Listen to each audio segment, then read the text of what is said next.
Did you catch the Oval Office spectacle with South African President Cyril Ramaphosa and Donald Trump? Of course, a whole lot of other people.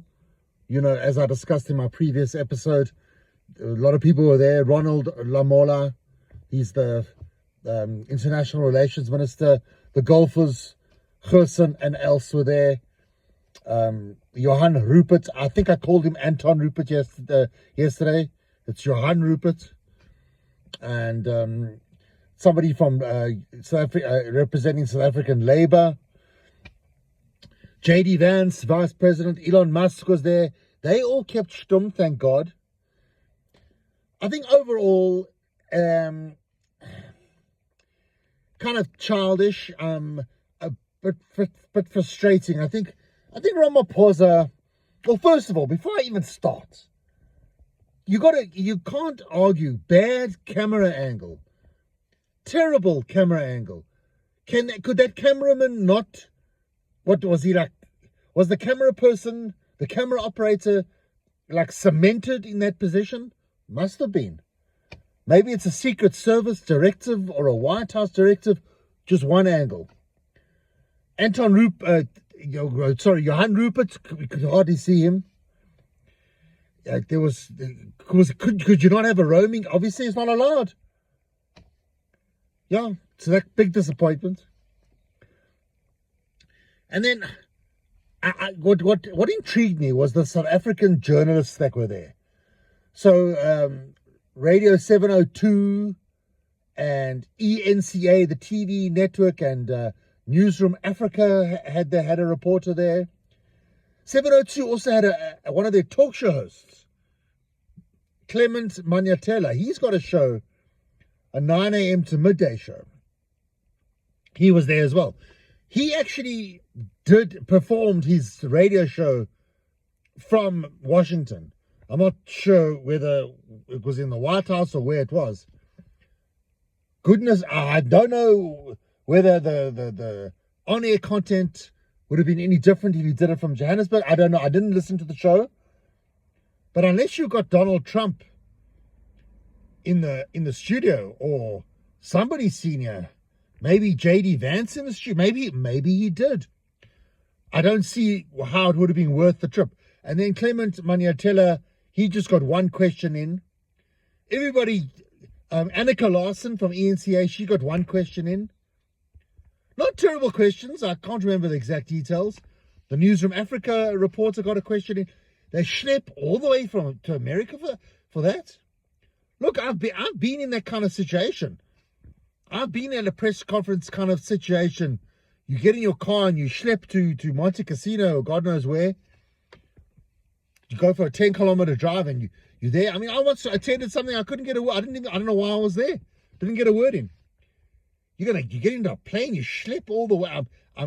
Was it a direct flight? Did they stop in Abu Dhabi first or London first?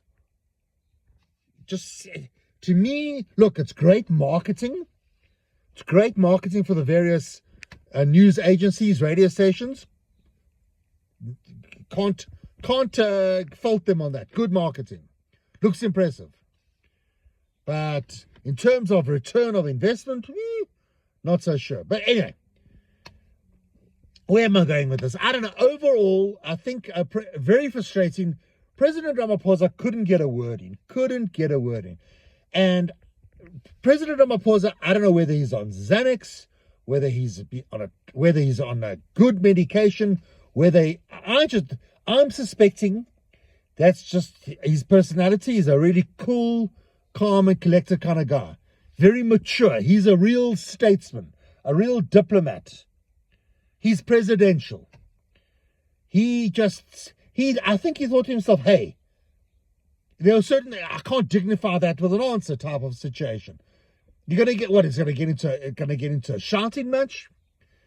I think President Ramaphosa realized he's not going to convince Donald Trump that, hey, there's no white genocide in South Africa. He's not going to convince Donald Trump, hey, yes, farm murders do happen, but farm murders of white farmers account for maybe 1% of the total murders in South Africa. That's a fact.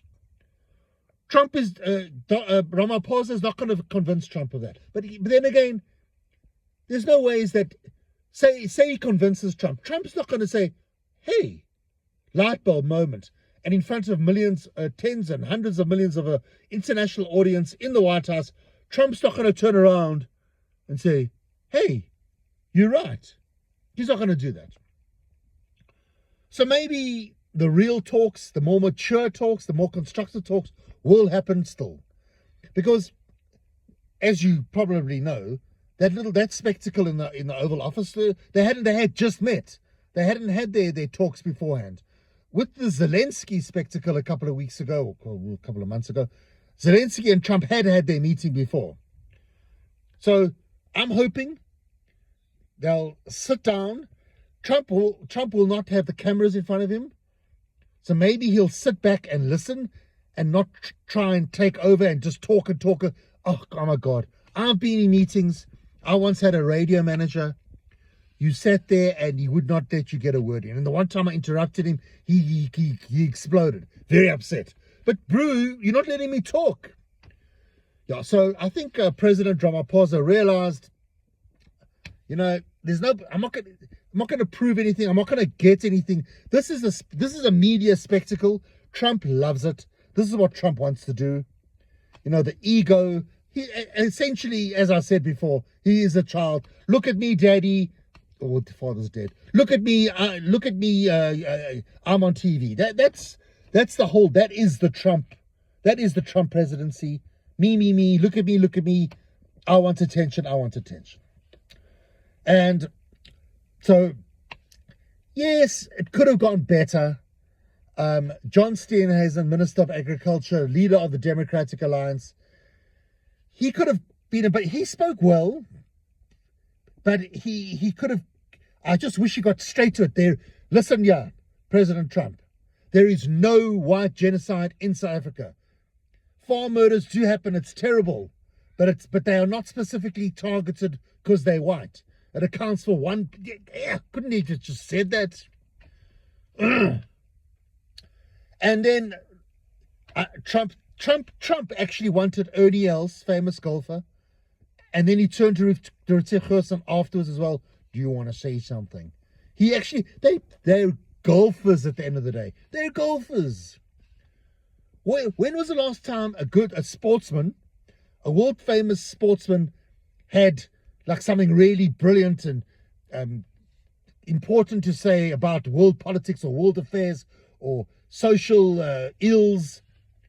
When was the last time a sportsman had like intelligent social consciousness that came up with a strong message, an important message? Muhammad Ali, knee Cassius Clay.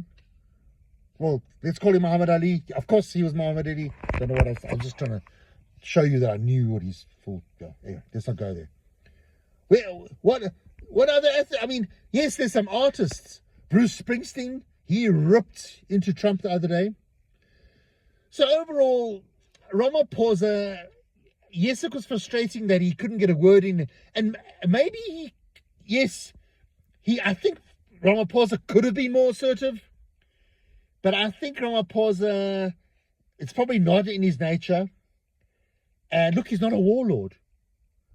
I think he realizes it's just a media spectacle now. I'll be the adult. I think Ramaphosa realizes I'm the adult. Let's be adults. And I'm hoping and praying that maybe in the meetings they'll do something more constructive. And funnily enough, that's the only thing that came up. Nothing about Gaza, Israel, nothing about the Ukraine, nothing about Iran. The whole thing was about 90 minutes. If they went into all of that, it would have been a 3.5, 4 hour media spectacle. Look, it's good TV. But, yeah. On the one hand, not disappointed. It was a good spectacle. But on the other hand, from a mature kind of point of view, being serious, not so great. But I think Ramaphosa did the best he could do. I don't think Ramaphosa could have done a little bit better. He could have been a bit more assertive, but I can't ask for much more.